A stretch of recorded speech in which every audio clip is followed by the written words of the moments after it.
Welcome to our Drake song bracket. Today we brought in 32 different Drake songs, and you already know that his catalog is filled with bangers. So we're going to be crowning one Drake song to be his best by the end of the bracket. Let's get right into the matchup. Hell Yeah Fucking Right versus The Motto. Two classic bangers, both featuring Wayne and both on Take Care. I mean, listen, when I was a kid listening to these two songs, they were always in my playlist. They still are at this point. And honestly, just I think when you have to look at, Drake's bangers, from that Take Care era, these are in the upper echelon, but I'm going Hell Yeah Fucking Right on it. I prefer the quotables on Hell Yeah Fucking Right. I prefer the quick flow on Drake's first verse. Wayne's second verse on the song is absolutely iconic, so I'm going with that one. Met a female dragon, had a fire conversation. Yes, even the way the song starts, all my exes live in Texas like I'm George Strait. Quotables take it. I also think that just the attitude, the approach that they have on Hell Yeah Fucking Right, that I don't give a fuck attitude in terms of how they're responding to journalists and stuff. Yeah. That shit was super dope, but The Motto has some really cocky and braggadocious energy that I appreciate, but I gotta go Hell Yeah Fucking Right. I just think it's the bigger anthem, but next up on the matchups is Passion Fruit versus CONTROLLA. Wow. And listen, bro, if I'm on an island chilling out, these are two songs that I want to be bumping without a doubt. I think that Passion Fruit strives more in production because you're getting the soft movement of the keys, you're getting this iconic flute, and I also think that it feels like you're on a cloud listening to it. Yeah, I also think that it's a lot more soothing of a song than CONTROLLA is, where CONTROLLA maybe, I'd say, strives better in a party setting, but just as a composition and as a song in a party setting too it's goes nice, off, it's super bro. nice, but it's more wavy, it's more lounge. Yeah, but what I like about it is the fact that Drake has more of a soft and light approach to his vocals, and that matches the delicate instrumental. But yeah, with CONTROLLA, I mean, I think that's maybe Drake's best dancehall song, to be honest. That's a good take. Okay, but I mean, I'm still going Passion Fruit on it. If you have to ask me what I would prefer to add to my playlist or play in the whip, I'm going Passion Fruit. Even a sample of Moody Man. Absolutely. There's so much that goes on into that track. Even his dad, kicking off the song. It's not his dad. It's Moody Man. It's Moody Man? It's DJ Moody Man. Wow. Absolutely, from the UK. I thought it was his dad. No, it's a sample from 2010. Wow, the more you know. Thanks for telling me that. But let's keep going on. Let's go on to the next matchup. Fair Trade versus Jimmy Cooks. Two songs that were released in the 2020 decade, and you could argue some of his best material from this run that he's had. The only songs that we included off of, honestly, Nevermind and CLB. I'm going Fair Trade on this because I prefer, rhythmically what Drake is doing here. I also prefer the Travis Scott feature rather than 21's on Jimmy Cooks, but I do think that the production is better on Jimmy Cooks, especially for the first half of the Jimmy song. Cooks has the better beat, and I just love when Drake gets into his 90s Southern bag. He turns into a different type of beast, and I think that when you're looking at both songs, I love Drake's entrance on Jimmy Cooks, but overall, I think you get more dope subject matter from a song like Fair Trade, talking about people in your inner circle kind of betraying you, and then the transition to Travis is also really good. So I think overall, I think Fair Trade, bro. Yeah, Fair Trade advances. But let's go on to the next matchup. This one is two slappers head-to-head. Headlines versus Free Smoke. I think where Free Smoke strives is, just as being one of his best intro tracks to ever start off a Drake album. Just the vicious energy in that Boy Wonder production is absolutely vicious. Drums on that song. Oh my goodness, Holy what a great song. And I just think I'm going Headlines, though. I mean, it's easily one of the best songs in his catalog. The song that probably, if you had to think of one song that kind of encompasses Drake's career, it's definitely Headlines for me, and one of the songs that made me fall in love with his career as a whole. Party song, it's motivational, it has that catchy hook, it has a legendary music video too, and I think that even the triumphant horns by Boy Wonder hit hard, but Free Smoke is a fucking underrated track, bro. It is super underrated. If this was placed for something else, I could have seen it being a sleeper in this bracket, just because it's a slap to the fucking face, but you're starting off More Life with that vicious energy, and Drake is pretty much inviting people to the steakhouse, bro. He's welcoming all the fucking beef, whatever he wants to go through, bro. He's down for it, and he's kind of addressing his nemesis and all that kind of stuff. So, again, what would I rather listen to today? Probably Free Smoke, because Headlines has been out for so long, but I think that the more iconic Drake song and the better Drake song is probably Headlines. All right, so Headlines advances, but let's go on to Marvin's Room versus Jungle, and I think a lot of people are going to flame me for this take, but I do prefer Jungle. I'm going to be honest with you. I fuck with Marvin's Room. It makes you kind of, feel sad about an ex you never had, and, kind of puts you in your feels like that, but Jungle rhythmically and just, as a song and composition is so well done. I think it's one of the most underrated songs in his whole discography, and you could possibly put this, top 3 to the best song on If You're Reading This, It's Too Late, in my opinion. Oh, it's so tough, bro. I mean, these are, to me, probably Drake's two best R&B songs. Well, emotional cuts, too. Absolutely. And I just think that, listen, whoever, broke Drake's heart back in 2011, please do it again, because the emotion that That's Drake so gave sad. us Come on. on Marvin's Room was amazing. I'm just fucking around. But I mean, it's tough to say because, like I said, I think the whole concept of Marvin's Room, him drunk dialing an ex, that shit was really well executed. I like that Drake kind of gave you the cinematic story. But with Jungle, I mean, the sample was beautiful. I think that you really felt Drake's pain. I think it's also his best singing, the way he's able to hold his notes. Everything kind of just really meshed well together. Even the drums that kick into the production, Yes. like that kind of puts you into a mode where like there's slowed down drums, but it's very hard hitting and it feels like your heart is thumping. So I want to go Jungle with it. I prefer it as a song. It felt also like more authentic. Like it felt like a true experience that Drake lived out. You know what I mean? But like Marvin's Room him too, kind though. of going into an area where he's very famous and he has ties to people in Toronto, but you know what I mean? It's hard to keep up that long distance type of relationship. So Yeah. I love Jungle too much to make it go out so soon. So Jungle advances, but next up it's two fucking heaters, bro. Tuscan Leather versus Know Yourself, man. What a matchup this is. What are you going with? Two works of art, bro. Two all-time great instrumentals. Two killer performances from Drake. Two amazing beat switches as well, just so vicious on both of them. And I think that Drake had something to prove on both of these songs, and like just what Know Yourself means for Toronto, like just running through the six, and Toronto anthem. Absolutely. And that kick started kind of like a new movement in Drake's career where he was branding heavily within his content matter, and he spoke about what, if you're reading This Is Too Late, meant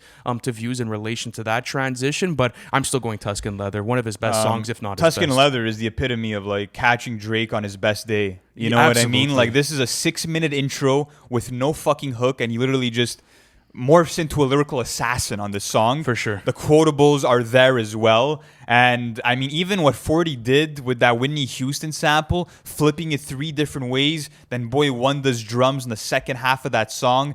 Fucking, it's perfection, It bro. is perfection. It's one of my favorite hip hop songs of all time. It is. And yeah, I just think that Drake was in a different fucking pocket. when he Arguably the dropped best that. song on Nothing Was the Same. But let's keep going on with this next one. This one's a really nice one. Light Up versus Pound Cake. Okay, so this is 2 Jay-Z collaborations, and I want to start off by saying this for this matchup. I prefer Jay-Z's performance on Light Up, but I think that as a song, Pound Cake absolutely washes it. Like, I don't even think there's a competition on that. Pound Cake is interesting just because it's a 2-part song. You have Paris Morton Music 2, that's kind of more introspective Drake, whereas Pound Cake is more braggadocious. And I love the way that Jay-Z and Drake are trading bars on Pound Cake, because you have Jay-Z kind of like making reference to Drake with lines like, I had Benzes before you had braces. Those kinds of lines. Like, it shows that like they were really connected when making that song. And also I feel like Drake inches closer towards reaching Hov's level on Pound Cake, whereas on Light Up, Hove really got him. Yeah, and not only that, but the way that Hove had started off his verse with the whole like owl like entendre, and like the way that he was able to have that wordplay starting off the verse was legendary for me. But still, as a song, I do think that also Pound the Cake Ellie is Goulding better. sample. Are you kidding me, bro? Iconic, No for competition. Sure. No Fuck. competition. But let's go on to another really nice matchup. And this is going to be back-to-back versus 8 out of 10. Listen, 8 out of 10 is a super slept-on Drake song, especially within his newer catalog. I think that there's full of these types of songs within the first half of Scorpion. And I just love how on 8 out of 10, Drake is addressing everyone. It's one of my favorite modes that Drake's able to dip into. Super replayable track. I still have it as one of my most played songs off of Scorpion. And that's my pick out of this matchup. What do you got on here? Tough. I mean, 2 songs where he's kind of, addressing his feuds. When it comes to back-to-back, I mean, shout out to Nav, because that 808 pattern was fucking knocking. Not only that, but I mean, when you're looking at back-to-back, what Drake did, I mean, it was literally a smack to the face to Meek Mill, because not only is he digging his grave within the feud, but he also made a diss song into a hit fucking record that is multi-platinum, that's being played in the clubs. I mean, it's just the biggest, like, flex that you could have for a diss song, bro. So I just think as a song, again, 8 out of 10 takes it, though. I think it is a much better song. I got to go back-to-back, bro. Wow, you're going back-to-back on this Absolutely, one? bro. I mean, even if you're looking at, like, how potent the lines are, like, is that a world tour? Is that your girls' tour? I mean, I just think that it was out of this world, bro. Like, everybody was bumping that song, not only because it was a diss song, just because it was a slapper. But we're going to have to come down to a tie, and for these ties, Nick is going to break them. So, Nick, what are you saying, bro? The better Drake song? Yeah, back-to-back or 8 out of 10? What do you got? It's 8 out of 10. 8 out of 10. no! There we go, sir. Yeah, you wanted to take it to the tiebreaker, but you ended up getting out of there. So 8 out of 10 ends up making it to the next round. Let's go to 2 timestamps. 5 a.m. in Toronto versus 4 p.m. in Calabasas. 2 fantastic tracks, and I was so happy that this was released on streaming services through Care Package. One of my favorite track lists from Drake, just because you have a compilation of all kinds of Lucy's, singles that end up making it, leaks, whatever it is. So I'm going 5 a.m. in Toronto, bro. I think it's one of his most vicious rapping performances ever. Again, what it means. 4 p.m. is ruthless too, bro. 4 p.m. is like, ruthless. I don't know if you ever caught that, but like when he's imitating Diddy's laugh, when he's kind of throwing a jab at him, like I was floored, bro. I'm like, holy shit, he just went there. Yeah, but like the whole bar about like loading a gun backwards, bro, and like the whole thing of him being at the top of the game, like it's so vicious, bro. Like that's kind of like you can't fuck with that type of Drizzy. It's one of his best rapping performances ever. There's so much personality oozing out of Drake on that song. It's tough to say just because he's kind of like he's asserting his dominance on both of those tracks, but I think 5 a.m. in Toronto is more iconic. That's a tough choice for me, though. It is? It's not easy for me, bro, to choose that. But next up, we have 2 Drake bangers again, 2 of his hardest singles of all time. Summer 16 versus 0 to 100.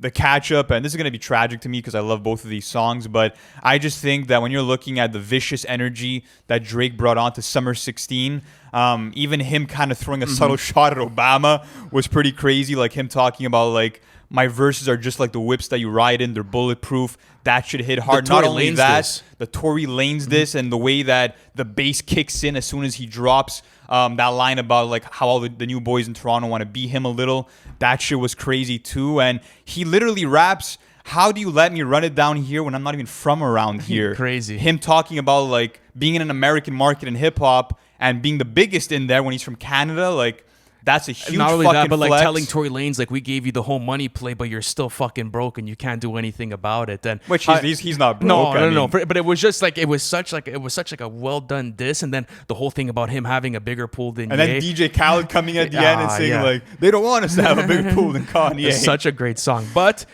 0 to 100, bro, is hard to beat for me, man. Like, especially with the beat switch at the end, you know, Drake talking about how he's taking over 2015, about how everyone's dropping as well. I think that even the 0 to 100 beat is one of the most iconic in his whole discography. A lot of people fell in love with Drake off of this song, but I'm honestly going with Summer 16. I'm going Summer 16 Summer too, 16, bro. I know. I'm going Summer 16, and that's gonna be a hot take because I know people love 0 to 100. I do too.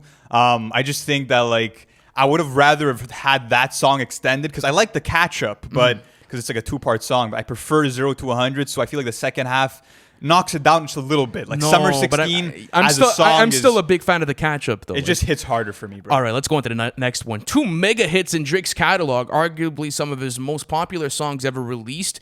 We have Nice for What versus Best I Ever Had. And I think when you have to look at some of the classics that he's released in his catalog and what's made a mainstream appeal, these are quality. Like, he didn't have to like dip down in any bag to be able to have these go viral. I mean, I love what Nice for What accomplishes. Was one of the best songs of 2018 summer. I've heard that song in so many different settings. And then you have Best I Ever Had, that kind of convinced the world on Drake's abilities and what he could do, not only as an MC, but as a soft-spoken, you know, sort of lyricist. Someone that's going to be able to dip into a melodic bag and has catchy hooks. So what do you prefer? Do you prefer old Drizzy bangers like that, or do you prefer maybe Nice for What? Listen, bro, I mean, it's impossible to beat that Lauryn Hill sample for me. That's facts. I mean, I just think that even when you're looking at like all of Drake's #1 hit records, Nice for What's probably aged the best to me. And I love how it kind of has this universal feeling where maybe, yes, it's targeted a bit more towards the ladies, but everybody could vibe out to that song. And I just think that Drake was really, doing something special for the people because, again, it's something that everybody can kind of gravitate towards.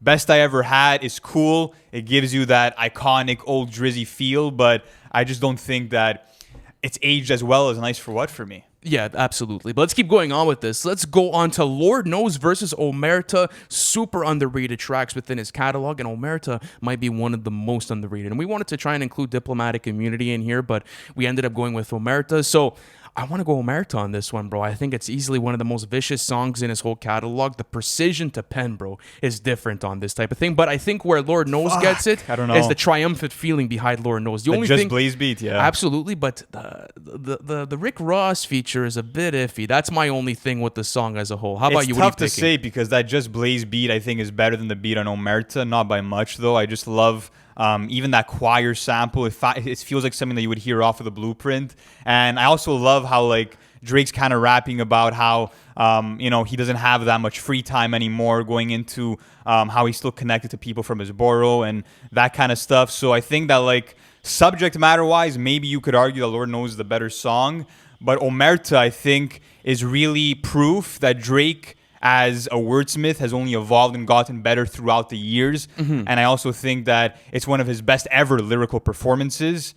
I'm leaning more towards Omerta, bro. Absolutely. And I'm I just going think it's Omerta. because I love that dark energy that Drake presents on songs like this, on songs like Summer 16. So again, I know people are going to flame us for this one because Lord Knows is a classic and I do love it, but Omerta just hits different. But it's easily one of the most underrated tracks in his whole catalog. Omerta is literally 4 minutes and it's one fucking verse, bro. Yeah, it's How incredible. are you competing with that? No, it's incredible. Come on, man. When Drake delivers those types of verses, he becomes unstoppable. Doesn't take a fucking breath on that song, guys. You All know right, what I let's mean? keep But going next on. up, Furthest Thing versus with from Florida with Love. My bad. Listen, I love everything about Furthest Thing, and I think it's gonna go super far in this bracket. I don't have to say much here. I mean, we wanted to include From Florida with Love just to have at least like one Drake song from every Drake project. I love the storytelling on it. I love the lo-fi production, but Furthest Thing is one of Drake's best ever songs. That's true, but like in credit for like the credit From Florida with Love, it's one of my most played songs off of that album. That's one thing, and I also think that if you had to have a song in like let's say the 2020 decade that like captures a vintage Drizzy vibe the best, From Florida with Love is definitely up there. But Furthest Thing is one of his best songs ever. But let's go on to Wu-Tang Forever versus Hold On We're Going Home. A big matchup for Nothing Was the Same. So you have something that's a bit on the softer side, and then you have another song where Drake is absolutely ripping through verses. I want to go Wu-Tang Forever on this one. What are you going I'm going with? Hold On, We're Going Home. I just think that it's a no. beautiful rendition of, synth pop and R&B. And I think that when you're looking at all of Drake's catalog, it's super unique. It's different than anything he's ever done. And like, this is a song that I would play at my fucking wedding for how timeless the melody is, how timeless the production is. Not only that, but like, I feel like Drake is very selective when he brings in his own OVO artists to feature on his songs. And when you're looking at Hold On, We're Going Home, it's a beautiful display of chemistry between Majid Jordan and Drake. And like I said, I just think that it's really one of those timeless Drake songs and one of his best ever hits. So I'm taking it over Wu-Tang Forever. No, I'm going Wu-Tang Forever. I think the drum programming is much better on the song as well. I think Drake's but rapping the drums weren't necessarily the focus of Hold On, We're I Going just Home. I just love the drum programming on them. Okay. Like the drums hit super well. The whole Wu-Tang sample throughout it, the concept of the song. What's interesting is that some Wu-Tang members actually said that they didn't think that it was deserving of the Wu-Tang title as a song. I'm all worried about what they think. I mean, for me, it's one of my favorite songs off. Great Nothing Was song. the I Same. just It's top tier. I Nothing think Was Hold the On, Same We're for Going me. Home is a bigger All jam. right, so yeah, let's bring in Nick, bro. What do you I think? have to break the tiebreaker. This Yes, is sir. hard. Wu-Tang Forever is one of my favorite, but the better song, it's Hold On, We're Going Home. Yes, All sir. right, so Hold On, We're Going Home is going to be making it to the next round. Let me write this in so I could pay attention to the bracket. But next Second matchup, tie, bro. Okay, I think we're gonna see even more ties as the rounds go Yeah. on. But the next matchup is matchup 15 out of 16. Then we go into the next round. But Star 67 versus Is There More? Two songs that are super introspective from Drake. I think that Star 67 is definitely a fan favorite. I love the fact that he's really giving you an inside scoop on what life was like back in Toronto when he was calling people on no caller ID, doing some phone scams. It was cool to see like kind of what that hunger was like for Drake to get some money back then. But on the other hand, Is There More is arguably the best song off of Scorpion. I love the fact that he's reflecting over his entire career and just thinking like, is there more than all this money I made? Is there more than all the accomplishments and the accolades? What's cool too is that like it's a different side from Drizzy that you've never really seen before because he's always been super, I would say braggadocious through a lot of his content material, like at least through his discography. And then Is There More was like this breath of fresh air where he was talking about reaching the peak. Like in 2018, Drake had one of the best runs from any artist of all time. And Is There More kind of feels like, okay, I made it to the top of the hill, but at what cost? Like my family time, looking at everything else. But I think Star 67 is better, bro. It's a better song for me. I love the beat switch on it towards the end too. Talking about going to Louis V and then after that spreading all the cash on the glass window. Such a great fucking even song, him rapping bro. about like Nuts. walking into Cash Money and being like, where's the check at? Because that was during the time of the whole Cash Money situation where some artists weren't being paid, including Drake. I could go either way on this one because the rhyme scheme on Is There More is genius. The way that every end rhyme word is the letter that word starts with is the same letter that will start the next line with. Yeah, that's facts. That was genius, but I think Star 67 does get it. All right, Star 67 advances. Let's go on to the final matchup of round 1. Do Not Disturb versus The Ride.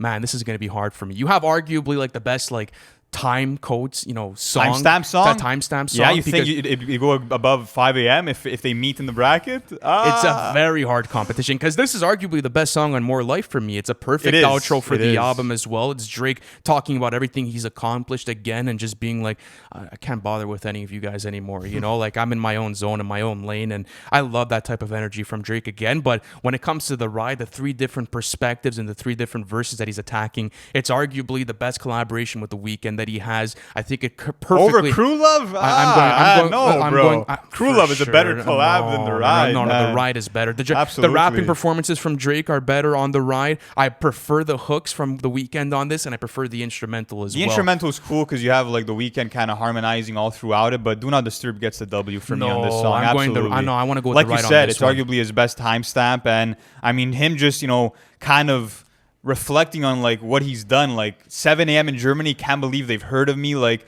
that shit was amazing. And again, you're just getting Drake in this mode where he sounds super, I would say, composed, but at the same time, he's going off, bro.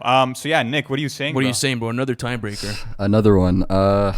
I'm sorry, Ant. It has to be Do Not Disturb. Do Not Disturb takes it, bro. Do Not Disturb ends up. You have The Ride as the best song on Take Care, just out of curiosity. It's easily in my top 5 Jersey songs for me. Like I really do enjoy it like that. So listen, guys, that concludes the first round. But let's start off with round 2. So the first matchup, Hell Yeah Fucking Right versus Passion Fruit. Wow. So we have one of the biggest bangers in Drake's discography, one of the best versus one of the best, I would say, groovy, party time, cuts that Drake's ever released, at least within his career. So on any given day, what song would you prefer bumping, bro? This one's hard, man. Like I could go either way on this one. Bro, they're so different, bro. How you compare these two songs? I know.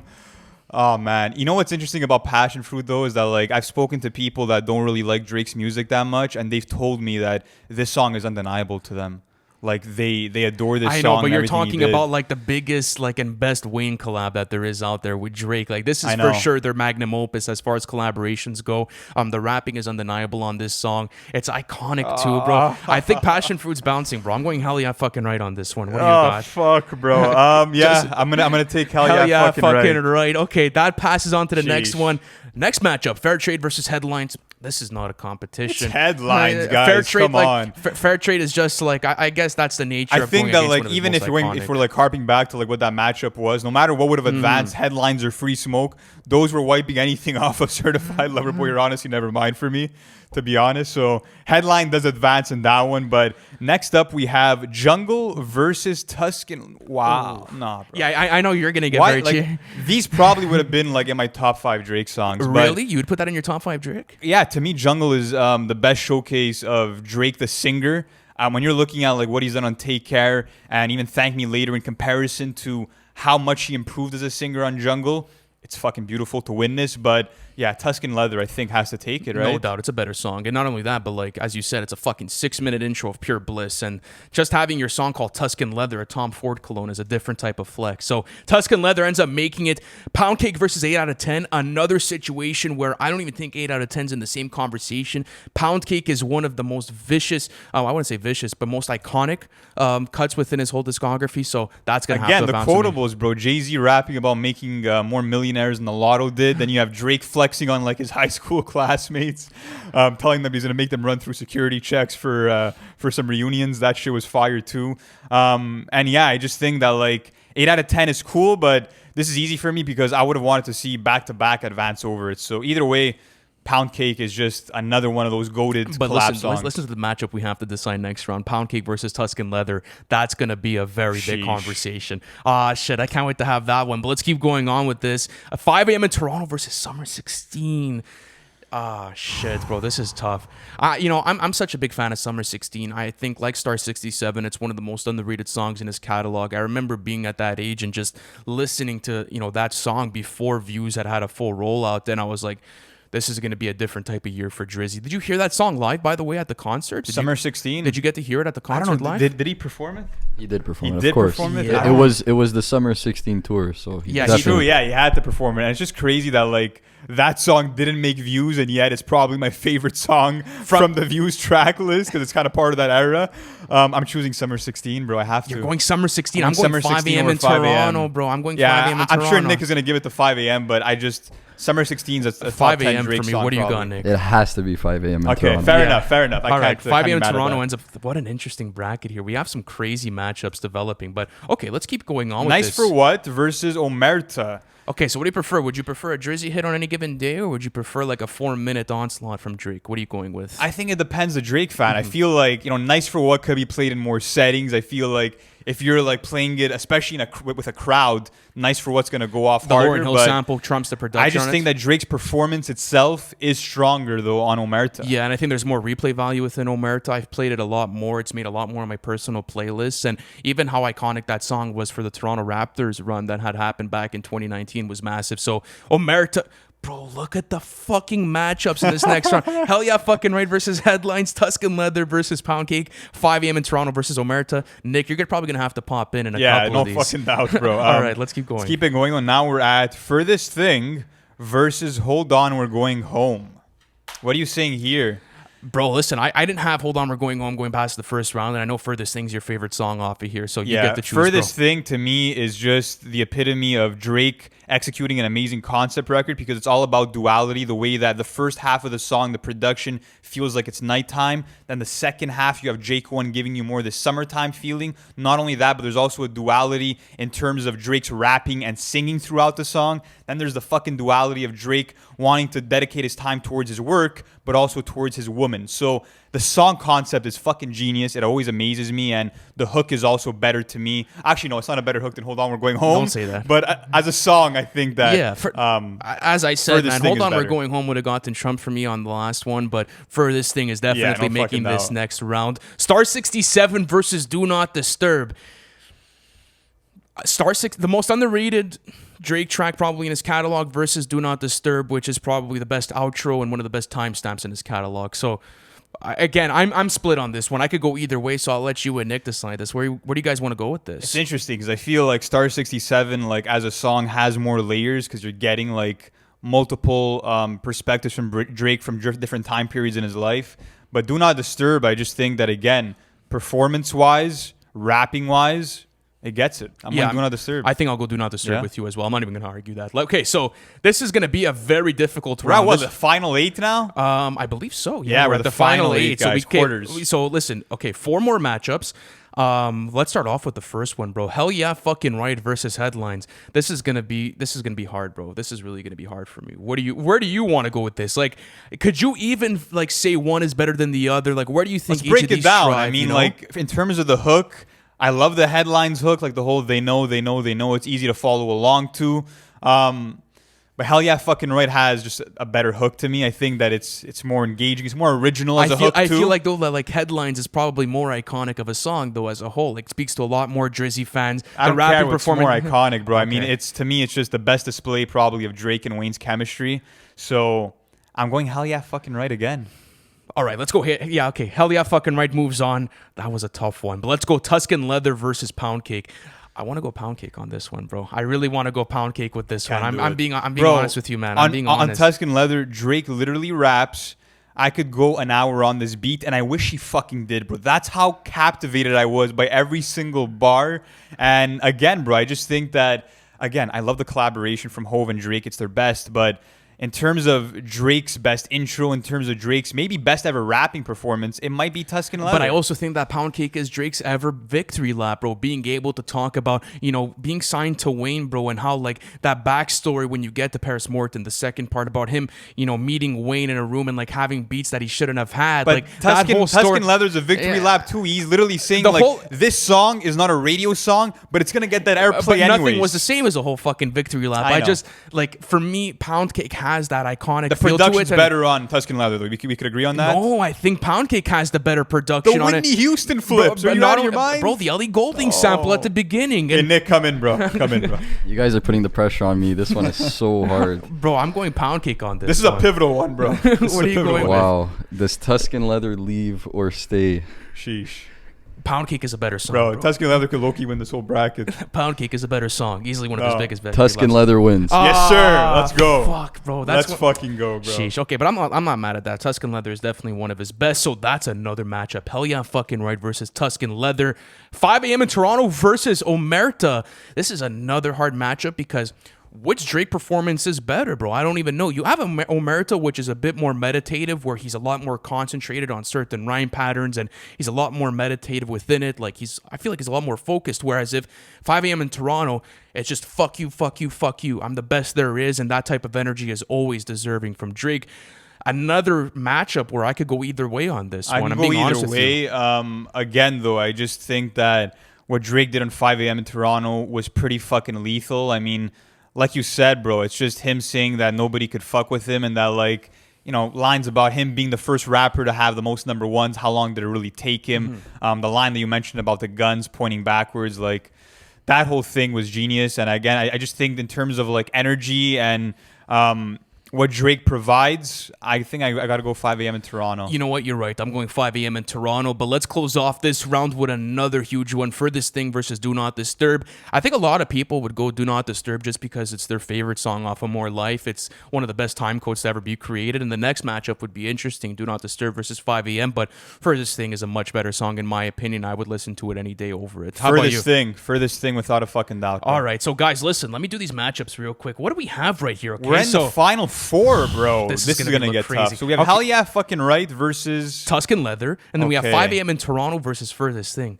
Those are our top 4 Drizzy songs. It kind of makes sense though. I could see that happening. You have a time code in here. You have Nothing Was the Same in there, and then you have Hell Yeah Fucking Right, the best Drake and Wayne collab ever. I'm okay with It's this. crazy how, like, I'm sure you guys could tell by now that, like, we lean more towards those lyrical miracle Drake songs. I mean, that's the type of Drizzy that we love.